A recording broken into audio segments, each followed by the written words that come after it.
So this one, Seven of Cups.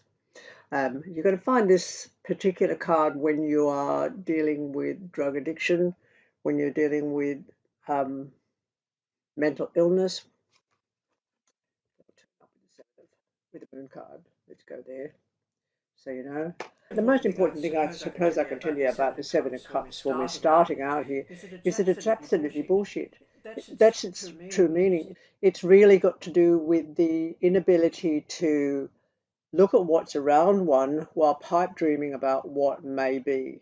When this turns up as a spread in a spread, I'm going to be very aware that there is something amiss with either the person that I'm reading for or with the situation they're going to find themselves in. I remember seeing this first off in the 1980s, and it would have been associated with people that were smoking, and the kind of pot that was around in the 80s would sort of like zone a person out so that they'd have a smoke first thing in the morning and never get anything done. And so it will turn up with that. It will also turn up with a lot of other particular kind of soporific drugs, like benzodiazepams and heroin, etc. Does it have any sweet meanings? Yes.